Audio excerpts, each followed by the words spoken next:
जय हिंद प्यारे बच्चों आज के इस वीडियो के अंदर हम class 10th math chapter polynomial का एक बहुत इंपॉर्टेंट क्वेश्चन डिस्कस करने वाले हैं जिसके फाइनल में आने के पूरे चांसेस हैं। ठीक है, और इसके अंदर हम बेसिक्स को भी डिस्कस करेंगे जो आपके क्वाड्रेटिक इक्वेशंस में भी लगेंगे। तो ये जो वीडियो है कम से कम 3 से 5 नंबर आपके फाइनल में फिक्स करने वाला है। तो वीडियो के अंत तक बने रहिए। आइए शुरू करते हैं आज का question. Find the zeros and the verify relationship between zeros and coefficient.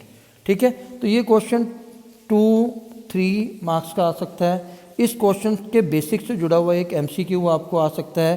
Quadratic equation को 3 नंबर को सॉल्व करने में इस क्वेश्चन के बेसिक का यूज़ आप कर सकते हैं। तो आइए शुरू करते हैं। स्टेप बाय स्टेप करना है। स्टेप 1 में आपने क्या करना है, वेरीफाई वाले में आपने जनरल इक्वेशन लिखनी है क्वाड्रेटिक की, जो कि ax² + bx + c होती है। अब इस इक्वेशन से आपने दी हुई इक्वेशन को कंपेयर करना है। दी हुई इक्वेशन में देखिए x² के साथ वाली जो टर्म होती है वो a की होती है। अब यहाँ पर x² के साथ कुछ नहीं है, मतलब 1 है, a की वैल्यू 1। x के साथ वाली वैल्यू b की होती है, पर यहाँ पर प्लस है, यहाँ माइनस है तो माइनस भी लेंगे। c के साथ यहाँ प्लस है पर वहाँ वैल्यू में माइनस है तो माइनस लेंगे। ठीक है, ये हो गया स्टेप 1। स्टेप 2 के अंदर आपने क्या लिखना है, सम ऑफ जीरोस निकाल लेना है जो कि -b/a है और जिसको हम अल्फ़ा + बीटा कहते हैं। ठीक है, प्रोडक्ट ऑफ जीरोस आपने निकाल लेना है जिसको c/a कहते हैं। ठीक है, और जो अल्फ़ा × बीटा है। ठीक है, ये जो जनरल इक्वेशन है इसी से हमें b, a और c की वैल्यू पता लगेगी जो हमें यहाँ पुट करनी है। अब आप ध्यान से देखें, यहाँ b की वैल्यू में -2 है और फार्मूले में भी माइनस है, तो पहले आपने फार्मूले का माइनस लिख दिया, फिर b की वैल्यू लिखनी है क्योंकि +2 आ रही है। अब c/a, c की -8 है, a की 1 है तो -8। Step 2 clear. ठीक है, जिस हिसाब से मैं बता रहा हूँ अगर आप उस हिसाब से करोगे तो आपका एक नंबर भी नहीं कटेगा।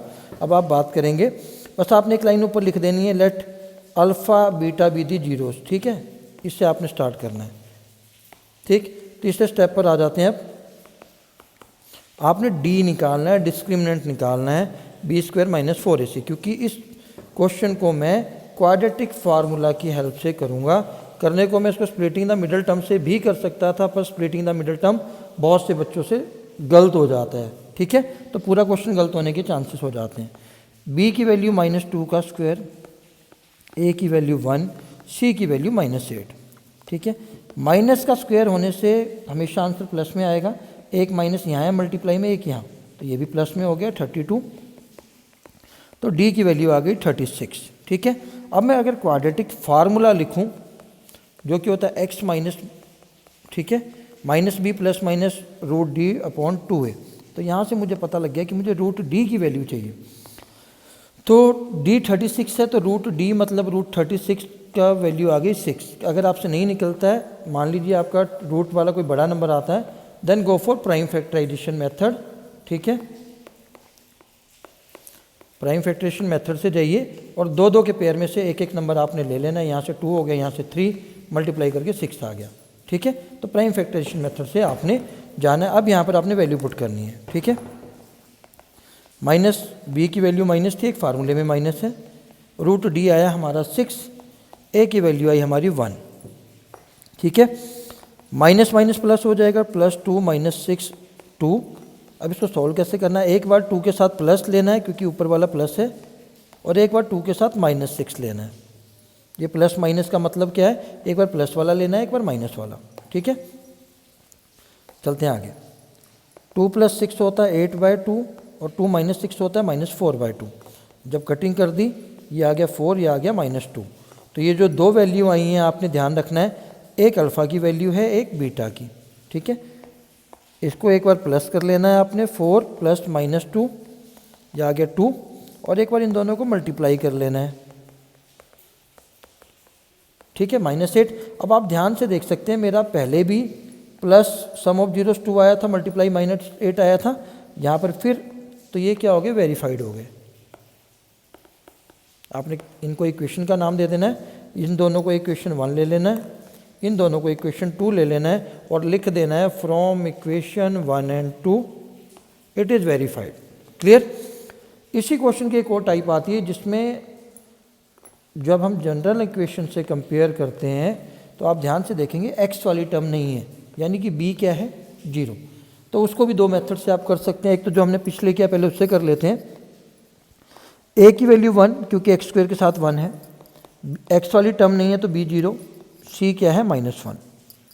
फिर वही sum of zeros minus B upon A, B 0 है तो पूरी टर्म 0 हो जाएगी। Alpha beta product c upon A, c की वैल्यू -1 है तो -1 ही आएगी। ठीक है। फिर मैंने कहा था आपको d निकालना है, बी स्क्वायर माइनस 4ac।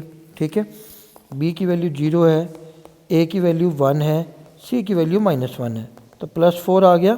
फिर मुझे रूट d निकालना है तो 4 का रूट होता है 2। क्वाड्रेटिक इक्वेशन क्वाड्रेटिक फार्मूले में वैल्यू पुट करनी है -b plus minus root d upon 2a। b की वैल्यू 0 है तो बचा क्या plus minus root d upon 2a, plus minus root d की वैल्यू 2 है, a की वैल्यू 1 है। एक बार प्लस के साथ 2 ले लिया, एक बार -2 के साथ 2 ले लिया, 1 और -1। तो एक अल्फ़ा की वैल्यू एक बीटा की, अल्फ़ा प्लस बीटा कितना हुआ 1 -1 0, और अल्फ़ा बीटा कितना हुआ 1 इंटू -1 -1। आप चेक कर सकते हैं, प्लस की वैल्यू 0 मल्टीप्लाई की वैल्यू -1। ठीक है। तो इन दोनों को इक्वेशन और इसको 1 और 2 लेकर हैंस वेरीफाइड। ठीक है। तो इस तरीके से भी कर सकते हैं। इसका दूसरा तरीका भी है जहाँ पर x स्क्वायर -1 है, इसमें आप a square minus B square का फार्मूला लगा सकते हैं, a minus B A plus B. ठीक है। x -1 x प्लस 1, इसको 0 को इक्वल करेंगे तो एक x की वैल्यू आ गई 1 और एक -1। आप देख सकते हैं पहले भी हमारी 1 और -1 ही आई है यहाँ पर, है ना। ये वाले प्रोसेस स्टेप सेम रहेंगे, इसमें कोई चेंजेस नहीं आएगा। बस डी नहीं निकालना पड़ेगा आपको, सॉरी ये वाले नहीं, ये वाला स्टेप सेम रहेगा और ये वाला। ठीक है। तो आप ऐसे भी कर सकते हैं। अब डी वाली कंसेप्ट की जरूरत आपको क्वाड्रेटिक में कहाँ से पड़ेगी ये भी सुन लो। मैंने कहा था ये इंटरलिंक्ड है।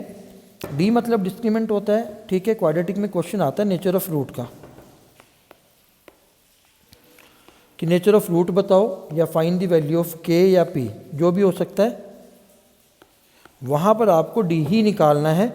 डी की कंडीशन क्या है, जब आप B square minus 4ac B A और सी की वैल्यू पुट करके निकालते हैं तो अगर डी की वैल्यू इक्वल टू 0 आ जाती है तो इसके रूट होंगे रियल एंड इक्वल रूट्स।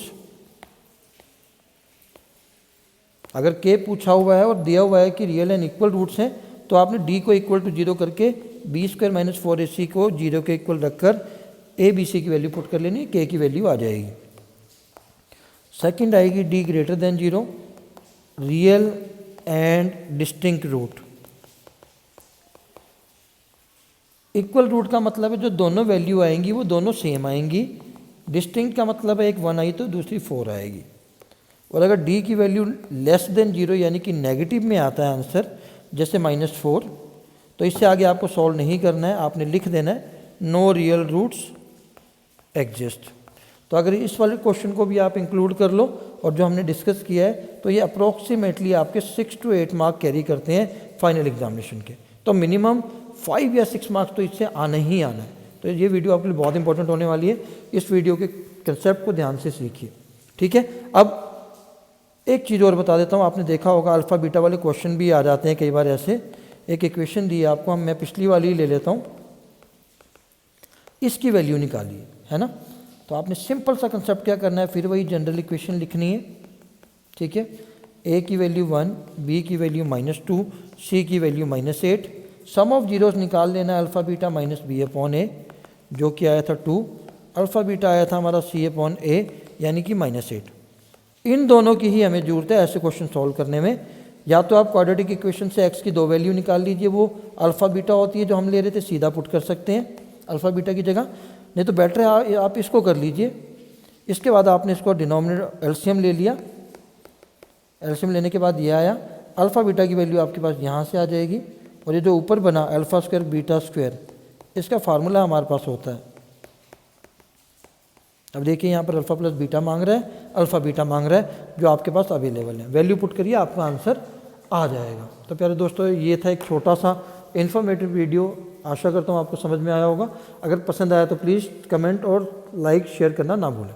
जय हिंद।